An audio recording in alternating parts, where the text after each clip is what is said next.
आज हम आपको ये बताएंगे कि इस कहानी के पीछे, इसे अपराध की खबर मत समझिए, ये एक समाज की खबर है, ये हर परिवार की खबर है और इसके पीछे किसका दोष हो सकता है।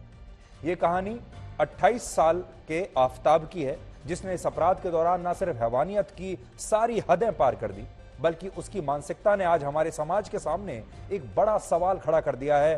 देश का पूरा समाज, चाहे आप किसी भी राज्य में रहते हो, किसी भी शहर में रहते हो, आज हर कोई हैरान है कि कोई लड़का ऐसा कैसे कर सकता है। और वो सवाल यह है कि आखिर इस दरिंदगी के पीछे किसका दोष है, ये कैसी सोच है। इस लड़के का दोष है, इसके माता पिता का दोष है, समाज का दोष है, परिवारों में टूटते रिश्तों का दोष है, जो पेरेंटिंग है आजकल की उसका दोष है, या अश्लीलता और हिंसा से भरी वेब सीरीज का दोष है, और या फिर उन डेटिंग एप्स का दोष है जहां रिश्तों की आजकल एक सेल लगी हुई है। पहले आपको यह बता देते हैं कि आज इस खबर में कौन सी बड़ी चीज हुई है।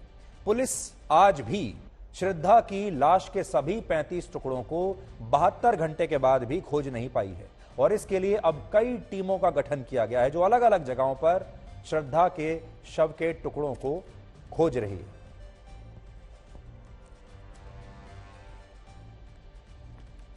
आज पुलिस की एक टीम आफताब को लेकर दिल्ली में उस जगह पर पहुंची जहां उसने लाश के टुकड़े लगातार 18 दिनों तक फेंके थे, और यह जगह भारत की सुप्रीम कोर्ट से सिर्फ 15 किलोमीटर दूर है। और इस जंगल में शव ढूंढने का काम इस समय भी चल रहा है। यह बहुत घना जंगल है जो आप तस्वीर पर देखिए। यह दिल्ली में एक महरौली नाम का इलाका है, और महरौली एक ऐसी जगह है जहां आसपास चारों तरफ घना जंगल है। वैसे तो दिल्ली में अब जंगल बचे नहीं हैं, लेकिन ये दिल्ली के सबसे घने जंगलों में से एक है जिसे आप इस समय देख रहे हैं। और आज पुलिस आफताब को उसी जंगल में लेकर गई जहां वो शव के टुकड़ों को छुपा रहा था। और आज पुलिस ने आफताब के बारे में दो बहुत ही चौंकाने वाली बातें बताई हैं जिन्हें सुनकर आप भी चौंक जाएंगे। पहली बात, इस लड़के को पता था कि श्रद्धा अपने इंस्टाग्राम अकाउंट पर अपने दोस्तों से लगातार बात करती रहती है, इसलिए इस लड़के ने हत्या वाले दिन से यानी 18 मई से 9 जून तक श्रद्धा का इंस्टाग्राम अकाउंट खुद चलाया, खुद हैंडल किया, और इस दौरान उसके दोस्तों से वो श्रद्धा बनकर बातें करता रहा, ताकि किसी को यह शक ना हो कि यह लड़का इस लड़की को अब मार चुका है, यानी श्रद्धा अब मर चुकी है, इसका एहसास किसी को ना हो। इसलिए वो श्रद्धा बनकर इंस्टाग्राम पर उसके दोस्तों से बात करता रहा। दूसरी बात, इस लड़के ने हत्या के 2 दिन तक श्रद्धा की लाश के टुकड़े किए, और उसने उन टुकड़ों को अलमारी में अपने कपड़ों के साथ भी छुपा कर रखा। उसने एक फ्रिज खरीदा, बाकी के टुकड़ों को फ्रिज में छुपा दिया। पुलिस ने यह बताया कि 15 मई को ही आफताब श्रद्धा के साथ दिल्ली के इस फ्लैट में रहने के लिए आया था, और इसके 3 दिन के बाद ही यानी 18 मई को उसने श्रद्धा की इसी फ्लैट में हत्या कर दी। यानी नया नया शिफ्ट किया था इस फ्लैट में, और 3 दिन के अंदर ही उसने ये काम कर दिया।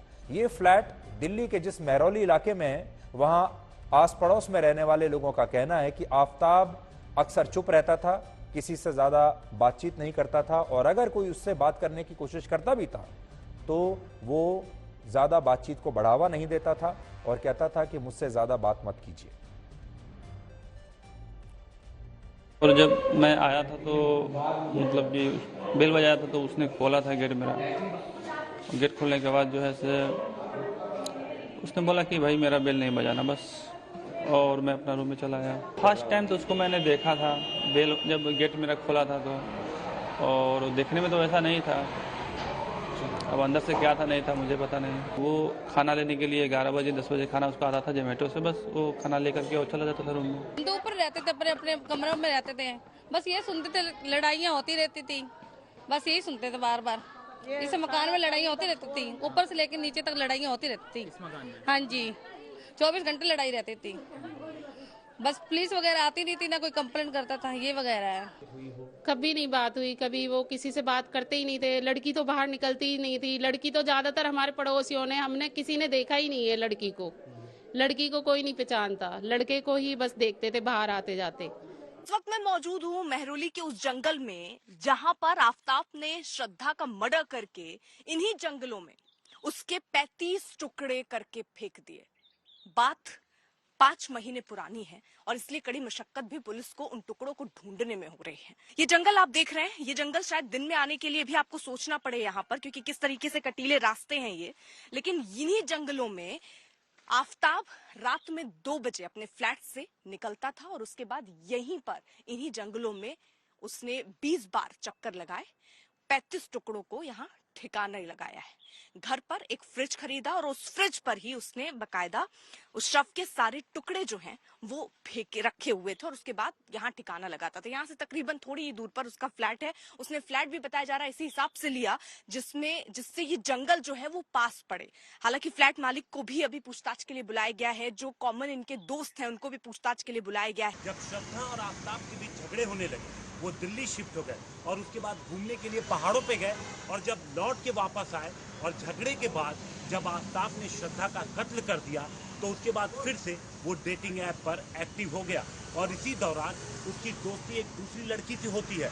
वो लड़की उस वक्त आफताब के फ्लैट पे पहुंचती है जब आफताब ने पूरे जो टुकड़े किए थे शव के वो ठिकाने नहीं लगाए थे, वो अभी फ्रिज के अंदर भी मौजूद थे। इस दौरान वो दूसरी लड़की घर पे पहुंचती थी, आफताब उससे मिलता था। ये अपने आप में बेहद चौंकाने वाला है। इस पूरे मामले में अब दिल्ली पुलिस उस दूसरी लड़की के बारे में पता कर रहा है और इसके लिए पुलिस उस डेटिंग ऐप को पुलिस ने लिखकर ये भेजा भी है कि आफताब के अकाउंट को चेक करके ये बताएं कि वो कौन सी लड़की थी जिससे आफताब ने श्रद्धा के कत्ल के बाद अपने घर पर मुलाकात की।